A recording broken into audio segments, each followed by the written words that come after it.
Morning. It's Saturday morning, it's 9:15. I tried to make you guys a 5-minute blitz tournament video, but I sucked so hard I just threw it away. So we're coming back to our Climbing the Rating Ladder series. We're rated 1036. We've now got our eyes set on the 1100 mark. Opponent is LCK or IK 2222 from Poland, and we've got e4, so we'll go e5, and we're playing not holding back. Okay, go normal. Let's go. We're going full Kruger. We'll see what we get. Go on, sod it. Let's go Kruger. Let's go Rousseau Gambit, and we have accepted. Not the best idea for white here. Not the best idea. In some gambits, you should take the first pawn. Many gambits, but in this case it's not good because it comes with tempo, like the Vienna, which is like, that's why I play the Rousseau in the first place. Okay, knight's got all the way back because he's figured out he couldn't progress to any of these squares from there because they're all guarded, right? And the knight's got these. So what do we do now? We can play the immediate d5, but then that falls to queen h5 check, which is problematic. So what we're going to do is we're going to play knight f6 first, just to de-encourageize that move. Sorry, I'm just addicted to using that word. Okay, we've got d3. I don't think d3 is fantastic. I now get to play d5 with tempo anyway, so it kind of, we can forget about d3 for the time being. And then after the bishop moves, I can capture here with my light squared bishop, and look at our position. 2 pawns in the center and 3 pieces out on the board, and we're not even down in material. Right? Because white has spent 2 of his 7 moves so far developing and then undeveloping his knight. And this is why you don't accept the Rousseau Gambit. Okay, we have Pinsky on the Knightsky. Right. Now, let's have a think. Queen g6 is a thought. The bishop's actually undefended, right? If the bishop moves away, it can't move anywhere and defend g2, which is also undefended. If I come here, you decide to take here, I can just take with the bishop. I can even take with the knight. It also breaks the pin. Oops, hang on. Yeah, the only problem with that move, of course, I realise, is that the queen is not on the right diagonal to come out. This is why. This is why yeah. Okay. All right. Rewind. The knight is pinned and is therefore not defending d5. The queen is therefore the only defender of d5. So queen d7, queen d6. They both get out of the pin. Not that we're worried about this right now, anyway. What else is good from this position? I mean, there's ideas of moving the knight and playing c6. I'd centralize the knight. You can even go here and actually annoy this bishop. Does it annoy the bishop? Or just here, lurking, waiting? No, there's no blocking defense. Let's play that move. I kind of like that move. Bishop can't take here because queen guards. I might play c6. Closing this diagonal, also potentially opening up queenie. Okay, I can now take with the bishop. I don't want to take with the pawn. I don't want to be trading queens right now. No. Right, now this comes with an issue. We're attacking g2. Now if you'd kept your knight out there, you'd have been alright, it wouldn't be a problem. But you got greedy and you took the pawn on move 4. And thus began this long tale of woe. Oh no, my bishop's under attack. What am I ever going to do?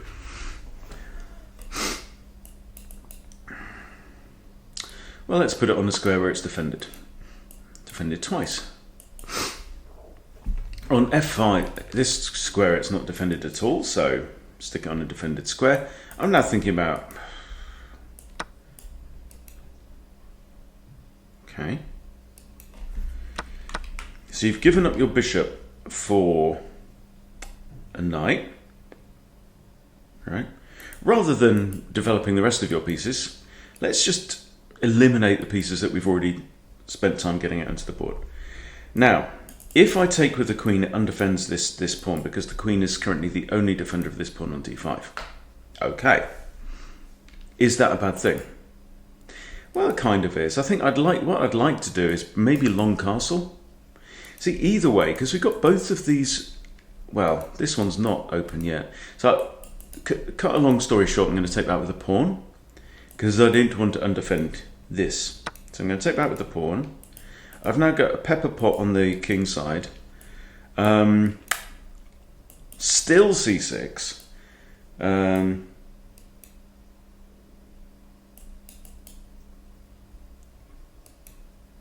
But look at this activity. You know, this is good. I've got two pieces out on the board. I've got two pawns out on the board doing a shift.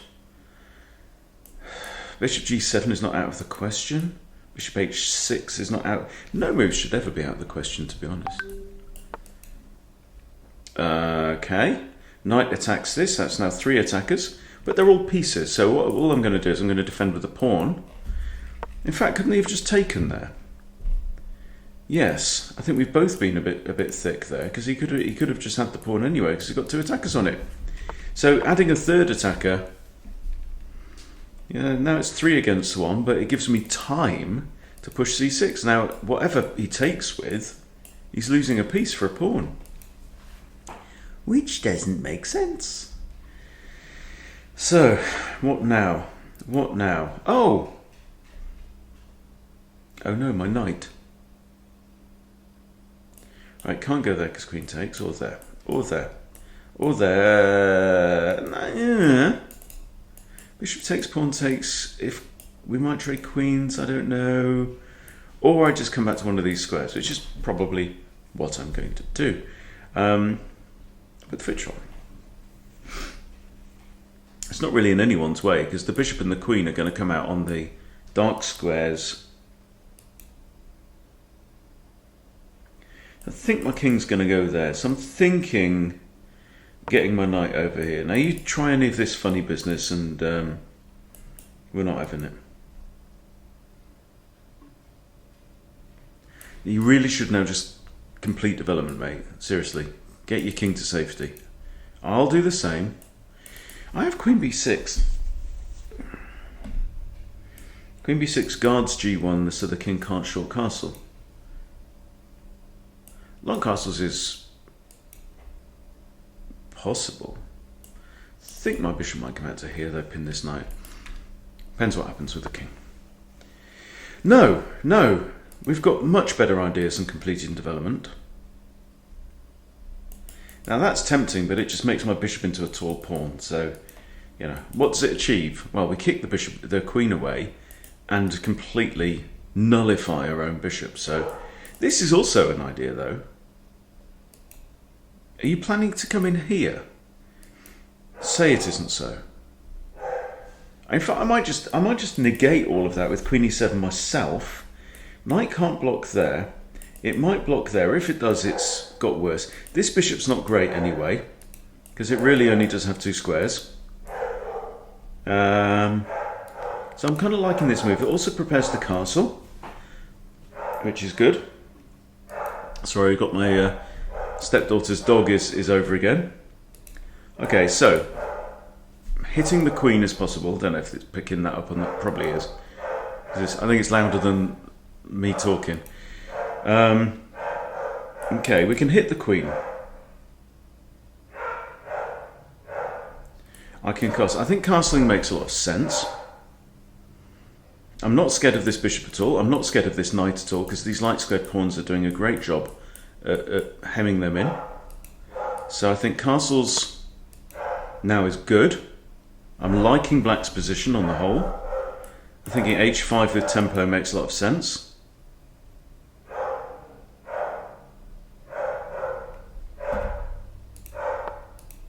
Sorry, just had to pause there to shut the dog up. Okay, so a pawn move. Interesting. Clearly far more important than getting the king to safety. Now I don't even have to respond to this because I've got, for example, knight e5 with a counter-attack of greater magnitude, attacking the queen, and also centralising my knight. My knight's now in the centre. If this knight moves, then I've got ideas of discoveries as well by moving my knight.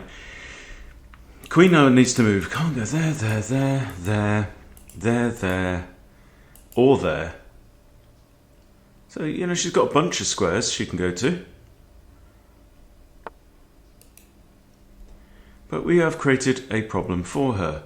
Alright, now, is that the end of our pressure? Do we now have to capitulate and move the bishop? It's not ideal. Do I want to move it here or here, though?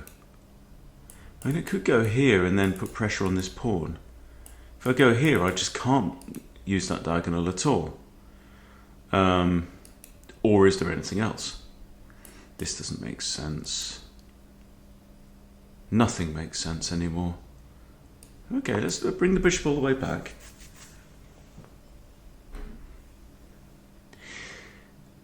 One thing to remember to improve at chess is never be afraid to make a move just because it looks wrong, right? Only decide not to play it if it is wrong, and that's the difference. Okay. I'm quite inclined to push h5 so that I've got the h6 square for my bishop, but again, it's a bit of a one-dimensional threat. So he has long castled. So these are now purely defensive pieces. This knight here isn't fab. I'd like to pressure this pawn if I can. I guess he's got g4. So he's not doing, I mean, material is equal. I have this is his only real structural weakness, but he is just very much on the back foot right now. You know, he's not really controlling anything in my side of the board. I am drawn to this move. And there's no obvious attacking idea. So what you do is you improve, and I think h5 makes sense. I want to bring this bishop out. It might even just lodge itself here or something like that, right? But right now it's not doing much. Is there a barrage down here? No. Pointless. That's a useless diagonal right now. I want to probably play bishop d7 and put pressure on this pawn here. Maybe bishop d7, queen h7 is now possible, since this pawn moved as well, right? I mean, the point of this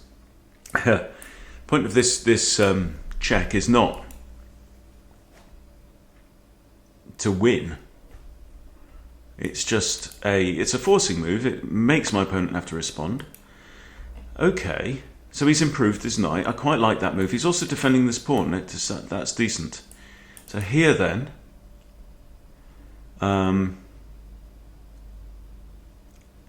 he's also maybe threatening to come in here. So I'm kind of inclined to play bishop d7 now. He still can come in. Because if I take, he's got pawn takes. That bishop is not going to be long for this world. Okay, I should probably consider the move c5. Because actually then c4, bishop here, pawn there, potentially wins the bishop, potentially traps it in. But this is not terrible play by black. Here, king there. Now, with these knights on dark squares, it means that neither of them can get to a dark square on the next jump. Right, so we can immediately write off any ideas of knights blocking. The only other pieces that can block. Okay, so he's moved in, attacking my rook and my bishop. So yeah, to cut long story short, I think the king would move. Now, if I take and pawn takes, I've just got like rook e8, I can just win the pawn. Question is, how good is my light squared bishop? And the answer is, well, I'm probably going to keep these pawns on light squares as long as I can. So I am going to take in this case. Because again, it's like his only real developed piece. So let's throw this in. Now it does temporarily undefend this pawn because it blocks the rook's defense, but he's in check, so it's all a moot point. Now I stick my bishop here, and I just feel like I've improved a little bit. Okay, I could even actually think about blocking the queen's defense of this pawn on e6, and this also comes with a threat of a fork on queen and both rooks. That's a three-pronger. So that's definitely a threat. The immediate threat is just take the pawn for free. Now that does leave my queen on an open file. Maybe not the end of the world. But what if I do this and he just shuffles? Interesting. Is that just a sacrifice? If I hang on. Okay, hits the queen. I take knight takes.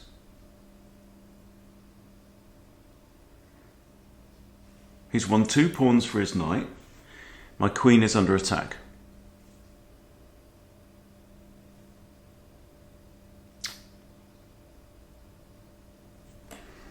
Interesting move. Takes knight takes. Knight, it can move with check. This is a long L, a long knight's move. So it can move with check to either of these squares.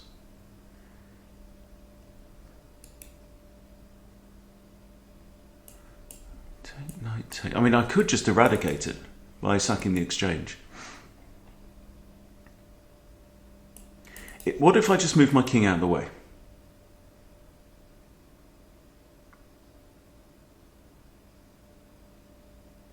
I confess I am surprised at this move.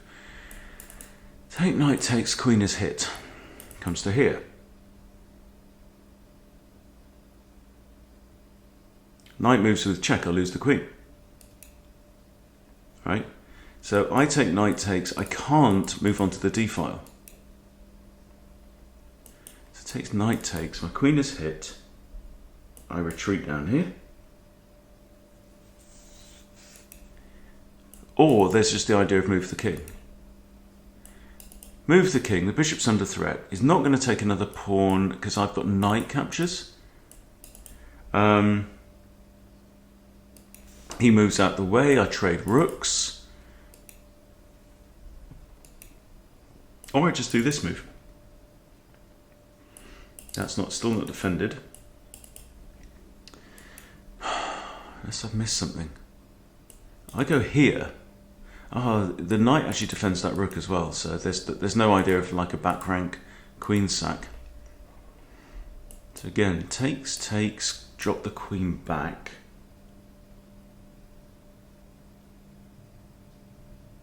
He takes here. I'm thinking king b8. That is a very interesting move. And an advanced move for a 1000. Now the bishop's on prise. Now I still feel like I'm more active, but you see how this is fascinating because he's resolved the problem of his entombed bishop. This bishop did have only these 2 squares. Got 3 attackers on this pawn. That is a very good move.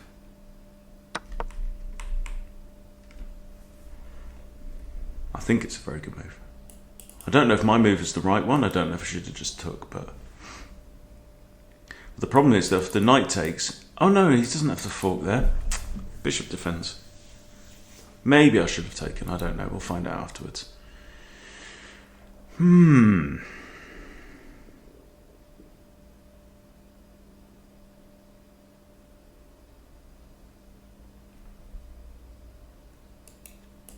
Now the bishop is on prise, so what are you going to do? I still have ideas of this. The possibilities.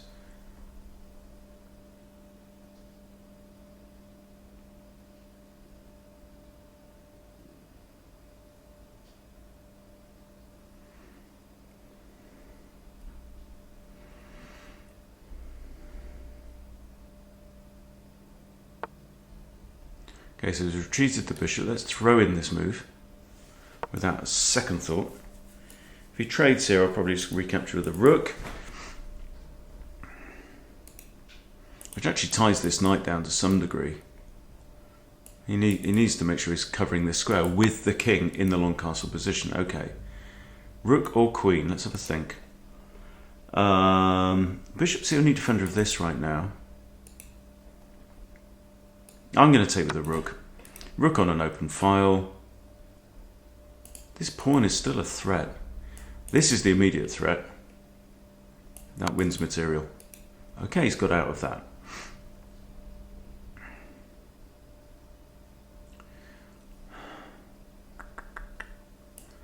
This maybe hits the knight. I quite like that.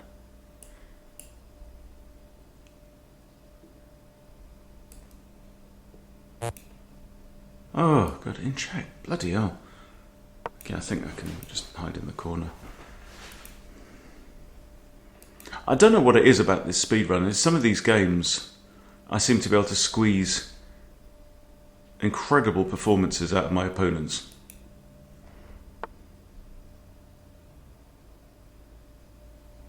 Okay, he's given himself an escape square. I'm still going to try this manoeuvre though. And actually the queen defends the knight as well. Dude's playing out of his skin. Is that a thought? Not really. I'm even a pawn down. I'm down on the clock.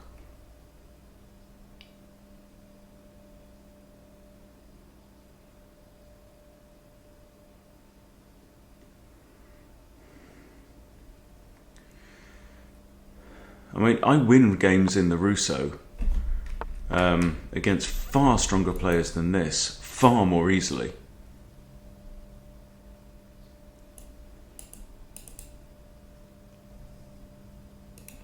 Okay, he doesn't want me to take the knight.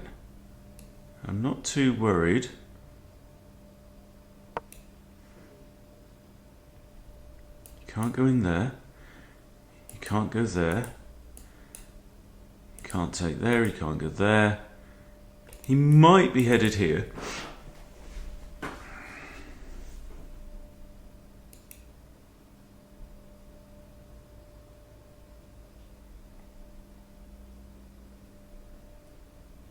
Just scanning the timings, you know, just when there's like one red flag going, if somebody plays far beyond their rating, it makes you start to check.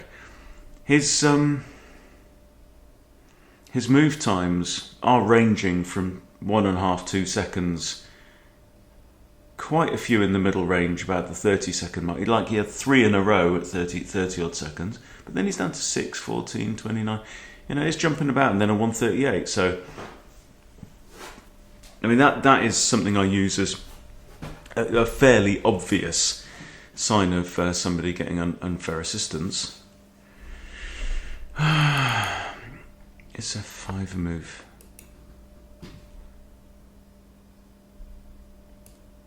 Okay, this is relatively safe. Yeah, centralized and defended. This pawn is undefended. Bishop there is a thought. It's defended by the queen. I've got maybe ideas of moving this knight with a discovered attack on the queen. We'll see what the queen does.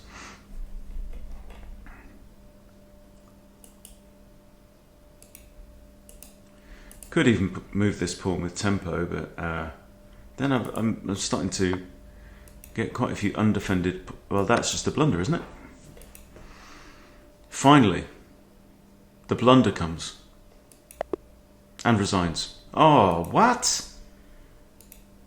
Oh man, you know.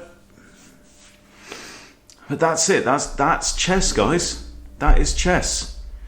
Right, let's grab the. That was just really weird, because I felt like he was playing so strongly. You know, he had me in trouble. I think I was worse at this point. You know, this defended pawn right halfway down my throat. Okay, so we've got the analysis board. I'm going to paste it in, see what happens. I wouldn't be surprised if he's 70s. Pfft.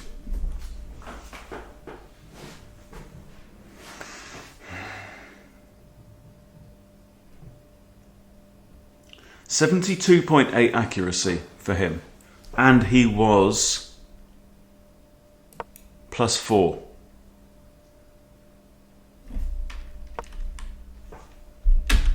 Until this move. So this is why I was feeling a bit sus, because I had an advantage for a long time in this game, and then it quite quickly dissipated. So I don't know, let's go through it. Okay, I know you don't like that. And by the way, if anyone from G-Chess is watching, Simon Williams, whatever, I'm getting an email every single week saying, right, we can help you improve your opening play. Here, for example, you play F5, which is not the top move. I know it's not the top, but I get the same email every week with the same move. Quite often in the Spanish, right? Not very good. Mix it up. Okay, and this is a mistake, which we knew. So already I'm feeling good, and that's not right. Knight F6 is good. Is it going to say D5? Yeah, D5 is possible, but it's half a pawn difference. Then you get this, okay, and you have to move your king. Now this is better for black. Black actually has a slight edge here, but I like this one. So Knight F6 is the second best move, and it's 0.2 of a pawn. Right, D3 is inaccurate. Best move, and that's a miss. I should have taken on D3 at this point.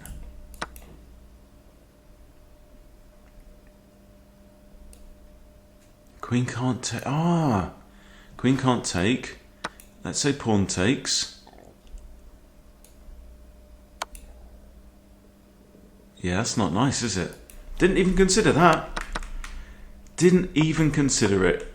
I saw this hole in the middle of the board, and that is 2 pawns difference. Come on, Hunstable.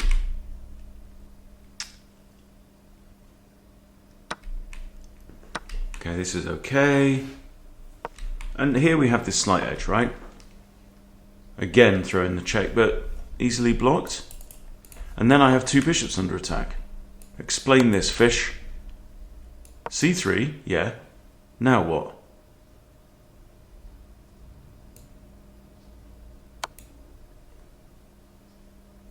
Now it says go in with a check. I've still got 2 bishops under attack. I mean, that's a very unhuman-like position, but I know. Anyway, so we have this. I drop back. We're kind of even. Oh, it's saying you should have took with the queen. Interesting, and that is half a pawn different.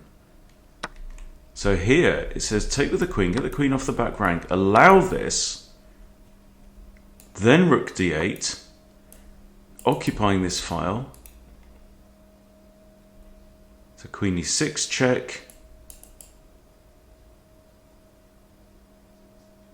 Wow, we're better in that position. Queen e6 check, takes. You can take on here now.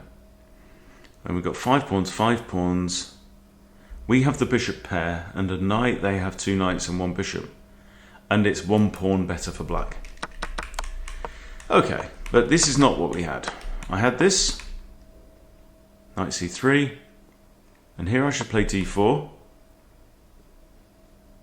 with tempo on the knight. I don't. I play more conservatively, allowing this. Okay, and this is the point in the game where we are just, we're grinding away. We're doing all right. So where are we in there? There we go. Okay, he plays best move now. My castle, excellent. And we are better. We are significantly better. Okay, that was not the best. Best was... Okay. Yeah, still half a pawn, forget. And now, great move from white. That's okay.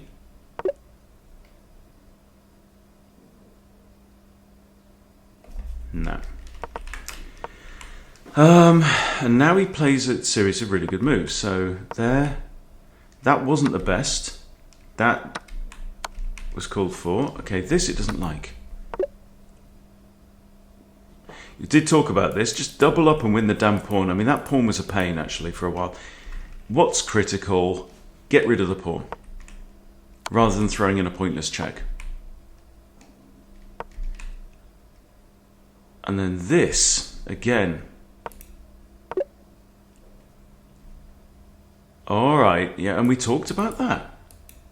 We talked about that, potentially winning the pawn.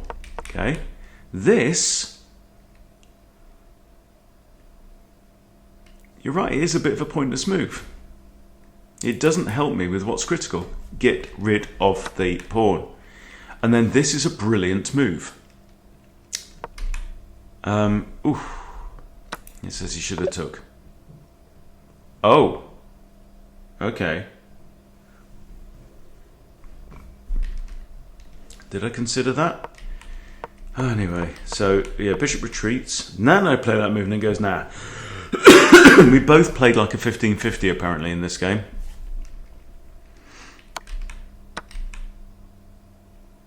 Should have taken it with the queen. What was the free pawn? Okay. Yeah. And after this, I'm in a lost position, dead lost. I do that, he didn't like it.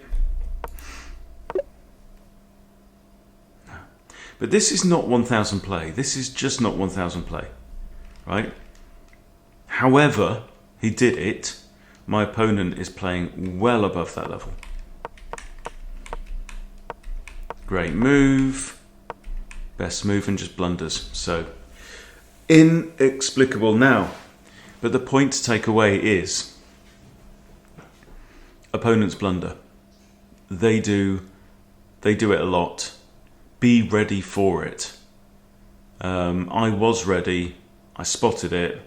You know, sometimes a blunder is just so egregious that you can't even see it for looking. But tuning ourselves into, you know, just being ready to say, well, is that completely stupid? The more you do that, the more completely stupid things you see. I had a couple of good blitz games earlier on, both of which I won a rook. You know, people just 1500s blunder a lot. The key is to notice it. So, very lucky there to get through that one, actually. But, you know, a win is a win.